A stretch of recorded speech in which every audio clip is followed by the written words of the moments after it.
मध्य प्रदेश विधानसभा चुनाव 2023 में एक तरफ जहां प्रदेश भर में भाजपा ने शानदार जीत दर्ज की है, तो वहीं बालाघाट जिले में कांग्रेस का परिणाम बेहतर रहा है। यहां जिले में 6 विधानसभा सीटों में से 4 पर कांग्रेस तो 2 पर भाजपा ने जीत दर्ज की है। वारासिवनी सीट पर कांग्रेस प्रत्याशी ने बीजेपी उम्मीदवार अमृतलाल जायसवाल को मात्र 1003 वोटों से हरा दिया है, जबकि परसवाड़ा विधानसभा से कांग्रेस प्रत्याशी मधु भगत ने जीत दर्ज की है। बहर से संजय उईक, लांजी से राजकुमार कर्राही, कटंगी में बीजेपी उम्मीदवार गौरव पारधी, बालाघाट में कांग्रेस प्रत्याशी अनुभा मुंजारे ने जीत दर्ज की है। बालाघाट जिले में कांग्रेस की ऐतिहासिक जीत पर कार्यकर्ताओं ने जश्न मनाया है और एक दूसरे को जीत की बधाई दी। जीत की आपको बधाई। बैयर विधानसभा से आपने तीसरी बार विधायक पद चुना है और आपको जनता ने आशीर्वाद दिया है, क्या कहना चाहिए? सबसे पहले तो आपके माध्यम से मैं बैयर विधानसभा क्षेत्र के समस्त मतदाताओं को, यहाँ के युवाओं को, यहाँ की माताओं को, यहाँ के बेरोजगार साथियों को, किसान साथियों को, व्यापारियों को, शासकीय कर्मचारियों को, मतदाता सभी और पूरे बैयर विधानसभा क्षेत्र के समस्त जनता को आपके माध्यम से बहुत बहुत आभार व्यक्त करता हूं और उनको धन्यवाद देता हूं कि तीसरी बार लगातार बैयर विधानसभा क्षेत्र का विधायक बनने का आशीर्वाद मुझे दिया है। उन्होंने जो विश्वास मुझ पर किया है, उन्होंने जो भरोसा किया है, उस भरोसे को मैं लगातार 10 साल से बनाए रखा हूं और आगे 5 साल जो मुझ पे भरोसा किया उसको भी बनाए रखूंगा। जनता के विश्वास पे मैं पूरा प्रयास करूंगा कि खरा उतारने का प्रयास करूंगा।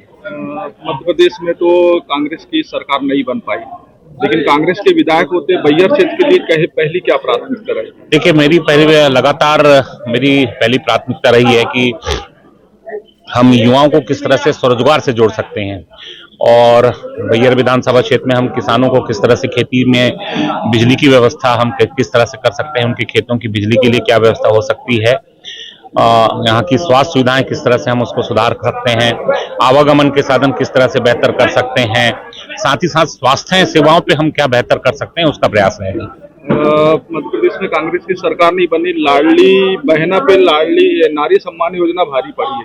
क्या ऐसा कारण था कि मध्य प्रदेश में कांग्रेस की लहर चल रही थी, कमलनाथ जी की लहर चलने के बाद इतनी कम सीटें कांग्रेस की आना, जिसमें बालाघाट है 4-2 का रेशो चला, तो बालाघाट से है कांग्रेस।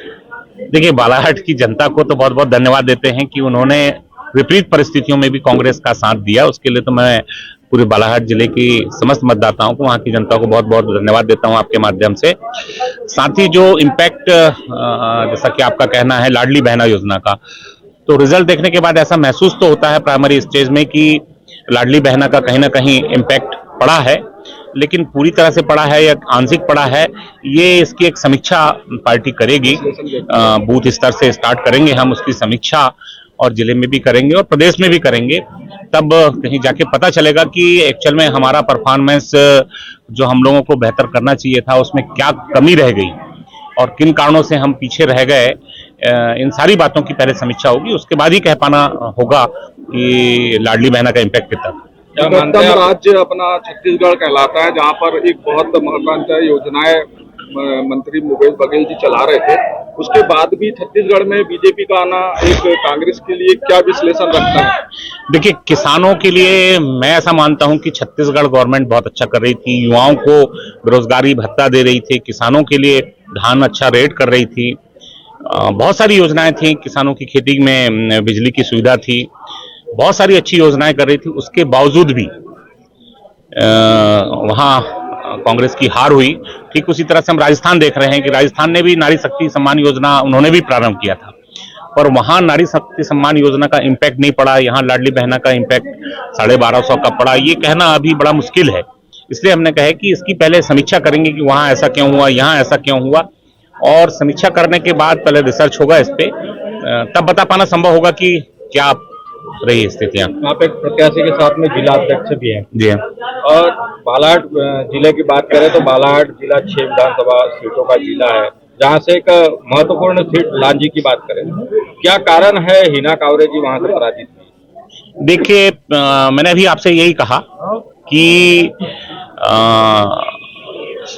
जो समीक्षा है वो विधानसभा स्तर भी होगा, बूथ स्तर पे भी होगा कि क्या कमी रह गई, ऐसे कौन से कारण थे कि हम पीछे रह गए। जब तक हम उस पे नहीं जाएंगे तो ये बता पाना संभव नहीं है कि किन कारणों से वो पीछे रह गई। क्या आप मानते हैं आप मध्य प्रदेश में ओपीएस का जादू नहीं चला? देखिए, ओपीएस का जादू चला, ओपीएस के जादू से ही मैं जीता हूं, तो ओपीएस का जादू चला है ना। तो ऐसा कहना कि ओपीएस का जादू नहीं चला, कर्मचारी साथियों ने भी भरपूर साथ दिया है और मतदाताओं ने भी भरपूर साथ दिया है। आगे पीछे थोड़ा बहुत तो ऊपर नीचे होता है, लेकिन मतदाताओं ने भी अच्छा साथ दिया और ओपीएस ने भी साथ दिया है। चलिए, आपको जीत की बहुत बहुत बधाई। धन्यवाद धन्यवाद धन्यवाद। लो भैया, जो जो सेल्फी लेना चाहते ले आप।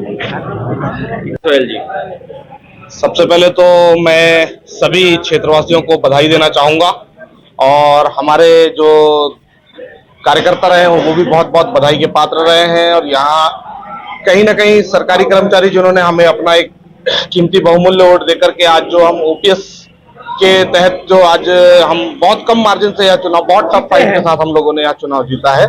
मैं उन सभी कर्मचारी भाइयों को, सभी जनता को, हमारे जो बैहर विधानसभा के क्षेत्र के जितने भी मतदाता साथी हैं सभी को बहुत बहुत धन्यवाद देना चाहूंगा कि अपना बहुमूल्य वोट देकर के भाई संजय विखे जी को उन्होंने विजय बनाया। और निश्चित ही हम लोगों ने यह तीसरी बार यह इतिहास रचा है। आज तक कोई भी विधायक यहाँ 10 साल से ऊपर नहीं जीत पाया था। पहली बार संजय विखे जी यहाँ पर तीसरी बार जीत करके आए हैं। कम मार्जिन से जीत कर आए हैं, मगर तीसरी बार जीत करके आपके बीच में, सभी के बीच में अपने फिर से आप लोगों ने, सभी लोगों ने आशीर्वाद दिया है। सभी जनता का मैं बहुत बहुत दिल से आभार व्यक्त करता हूं और धन्यवाद करता हूं कि हमारे भाई संजय विखे जी को उन्होंने तीसरी बार अपना एक बहुमूल्य आशीर्वाद दिया है, आशीर्वाद के रूप में वोट देकर के विजय बनाया है। धन्यवाद।